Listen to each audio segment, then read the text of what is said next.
لا شريك له وأشهد أن محمدا عبده ورسوله لا نبي ولا رسول بعده اللهم فصل وسلم وبارك وعزم وشرف وكرم على حبيبنا وشفيعنا وقرة أعيننا ومولانا محمد وعلى آله وصحبه أجمعين أما بعد فيا عباد الله أوصيكم وإياي بتقوى الله فقد فاز المتقون قال الله تعالى في محكم تنزيله أعوذ بالله من الشيطان الرجيم يا أيها الذين آمنوا اتقوا الله حق تقاته ولا تموتن إلا وأنتم مسلمون وقال رسول الله صلى الله عليه وسلم اتق الله حيثما كنت وأتبع السيئة الحسنة تمحوها وخالق الناس بخلق حسن. Hadirin ma'asyiral muslimin wa zumratal mu'minin, jamaah salat Jumat Masjid As-Salam Pisangan Tangerang Selatan yang dimuliakan Allah Subhanahu wa taala. Tiada kata yang pantas dan tiada kata yang utama pada saat ini melainkan puja dan puji syukur. Alhamdulillah atas rahmat dan karunia serta nikmat Allah Subhanahu wa taala, wabil khusus nikmat iman, nikmat Islam dan nikmat sehat walafiat. Kita atas izin Allah Subhanahu wa taala dapat melaksanakan ibadah mahdhah yaitu salat Jumat berjamaah. Besar harapan mudah-mudahan ibadah kita pada siang hari ini khususnya dan umumnya ibadah seluruh dari bangun kita tidur sampai kita tidur kembali senantiasa diterima dan diterima Allah Subhanahu wa taala. Amin amin ya rabbal alamin. Salawat dan salam semoga tercurah kehadiran alam insan budiman manusia pilihan Nabi akhir zaman, Nabi mulia yang dimuliakan oleh Zat yang maha mulia, Nabi agung yang diagungkan oleh Zat yang maha agung, yaitu baginda Nabi Muhammad sallallahu alaihi wasallam beserta keluarga, sahabat dan pengikutnya. Kelak kita mudah-mudahan mendapatkan syafaat beliau di yaumil qiyamah nanti. Hadirin Allah Subhanahu wa taala, kembali khatib berwasiat khususnya untuk diri khatib dan umumnya untuk jamaah sekalian. Marilah sama-sama kita jaga, kita tingkatkan iman dan takwa kita kepada Allah Subhanahu wa taala. Karena inna akramakum 'indallahi atqakum. Semulia-mulianya kalian di antara kalian adalah mereka yang paling bertakwa. Marilah kita sambut dan kita gembira atas kedatangan bulan suci Ramadan yang akan datang beberapa hari kemudian dengan mempersiapkan dengan sebaik-baiknya takwa, sebaik-baiknya amal ibadah yang kelak akan menyebabkan kita mendapatkan surganya, yaitu surga Ar-Rayyan yang dikhususkan untuk mereka yang berpuasa di bulan suci Ramadan. Hadirin Allah Subhanahu wa taala, kita berada di Jumat terakhir bulan Sya'ban.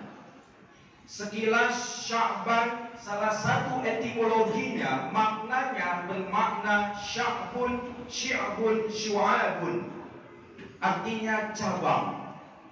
Dahulu masyarakat Arab Pagan setiap bulan Sya'ban mereka berpencar, bercabang, pergi ke berbagai penjuru untuk mencari air.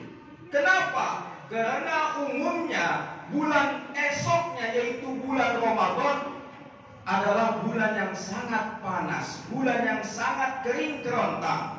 Sebagaimana namanya adalah Ramadan, asal katanya Ramadan, yaitu panas ataupun membakar. Setidaknya hadirin Allah Subhanahu wa taala, di bulan Sya'ban ada dua momentum dan peristiwa besar yang diabadikan dalam sejarah Islam. Yang pertama apa? Yang pertama adalah terjadi pengalihan kiblat dari Baitul Maqdis yang ada di Palestina menuju Ka'bah yang ada di Mekah. Perpindahan kiblat ini bukanlah suatu yang kecil, namun suatu yang besar bagi Rasulullah dan umat muslim ketika itu.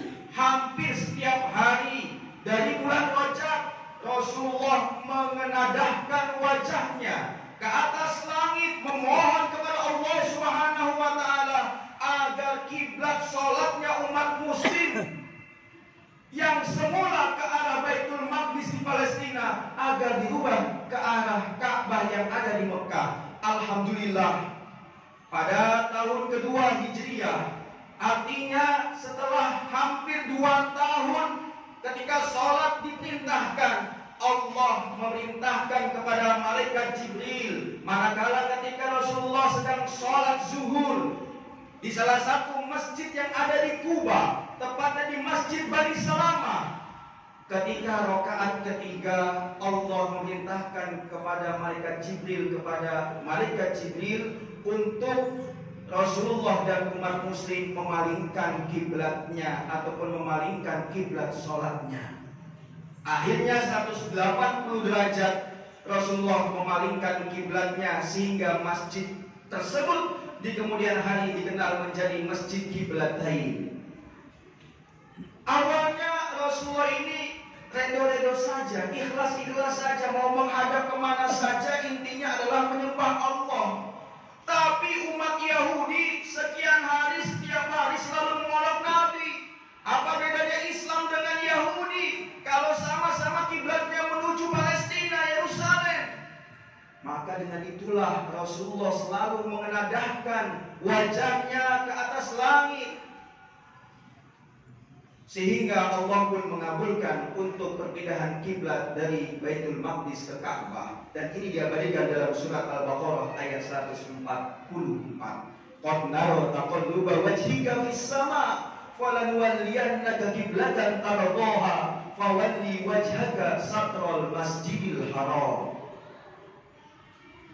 Kalau kita lihat Bapak Ibu, Bapak-bapak sekalian, sholat ini adalah media yang paling luar biasa bagi umat Islam. Lagi-lagi Allah memerintahkan dalam surat Al-Baqarah ayat 45, wasta'inu bis-sabri was-shalah wa innaha lakabiratun illa 'alal khashi'in. Dilengkapi lagi dalam surat Al-Baqarah ayat 153, ya ayyuhalladzina amanu ista'inu bis-sabri was-shalah innallaha ma'as sabirin. Yang kurang lebih artinya, dan mohonlah pertolongan kepada Allah dengan sabar dan sholat. Sesungguhnya Allah bersama orang-orang yang sabar. Dan sungguhnya sholat dan sabar itu amatlah berat kecuali orang-orang yang khusyuk. Oleh karena itu, apapun dalam Islam, kita punya masalah apapun, solusinya adalah sholat. Kalau kita mengalami masalah kekeringan di negeri kita, maka solusinya sholat. Sholat apa? Sholat istisqa, yaitu sholat minta hujan. Kalau kita memiliki 2 pilihan, pengen memiliki 2 jodoh, pengen memilih salah satu, maka yang kita lakukan adalah sholat istikharah, yaitu sholat agar didapatkan pilihan yang terbaik. Apabila kita memiliki hajat, memiliki keinginan, maka kita diperintahkan untuk sholat hajat dan sholat-sholat lainnya. Maka marilah nanti memasuki bulan suci Ramadan, kita giatkan sholat tarawih kita, kita giatkan dan semarakkan sholat qiyamul lail kita, dalam bentuk agar kita terhindar daripada mara bahaya dan terhindar daripada macam-macam problematika kehidupan, sehingga Allah ridho dengan kehidupan kita. Oleh karena itu, hadirin yang dimuliakan Allah Subhanahu wa Ta'ala, jadikanlah sholat dan sabar sebagai penolong kita kepada Allah Subhanahu wa Ta'ala. Dan perlu diketahui, sholat adalah satu-satunya ibadah yang dimana Allah perintahkan langsung kepada Nabi Muhammad tanpa melalui perantara malaikat Jibril. Jika puasa, jika zakat, Allah perintahkan kepada Nabi Muhammad dan umat muslim melalui malaikat Jibril. Maka perintah sholat Allah langsung panggil Nabi Muhammad ke haribaannya. Artinya sholat adalah media silaturahmi kita dan koneksi kita kepada Allah Subhanahu wa taala. Dan yang kedua, peristiwa besar yang terjadi di bulan Sya'ban adalah di mana turunnya ayat Innallaha wa malaikatahu yusholluna 'alan nabi ya ayyuhalladzina amanu shallu 'alaihi wa sallimu taslima, yaitu perintah tentang berselawat kepada Nabi Muhammad sallallahu alaihi wasallam.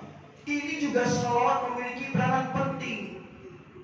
Selawat yang Allah perintahkan kepada umat muslim itu Allah langsung mencontohkannya pertama kali. Allah yang mencontohkannya pertama kali. Innallaha wa malaikatahu yusholluna 'alan nabi. Allah dan para malaikatnya bersalawat kepada Nabi. Maka setelah itulah Allah memerintahkan kepada kaum muslimin dan orang yang beriman untuk bersalawat kepada Nabi. Oleh karena itu, salat dan salawat memiliki akar kata yang sama. Sebagaimana akar kata silah, yaitu menyambung, koneksi, berdoa. Kalau sholat kita berdoa dan koneksikan diri dengan Allah, maka dengan salawat Nabi kita koneksikan diri kita kepada Nabi Muhammad sallallahu alaihi wasallam. Mudah-mudahan khutbah yang sangat singkat ini menjadi khutbah yang bermanfaat dan bisa kita aplikasikan dalam kehidupan sehari-hari. Marilah sama-sama kita hidupkan masjid-masjid dengan sholat. Minimal kalau tidak bisa sholat berjamaah 5 waktu, minimal yang semampu kita. Kenapa? Kata Nabi, masalul shalawatil khamsi kamasali naharin ala babi ahadikum tagsilu kulla yawmin khamsa marrat fala yatukal daran. Sesungguhnya perumpamaan sholat 5 waktu, khususnya berjamaah, itu ibarat ada sungai di dekat pintu rumahmu dan kamu mandi 5 kali sehari di sungai itu, maka tidak ada akan kotoran yang hinggap di badanmu ataupun tubuhmu. Maka sholat yang kita lakukan 5 waktu itu adalah untuk menghapus dosa-dosa maupun dosa kecil, dosa besar yang ada dalam tubuh kita, baik disengaja maupun tidak disengaja. Barakallahu lakum fil Qur'anil azim wa nafa'ani wa iyyakum bima fihi minal ayati wa dzikril hakim. Aqulu qawli hadza li wa lakum wa lisa'il muslimina wal muslimat wal mu'minina wal mu'minat fastaghfiruhu innahu huwal ghafurur rahim.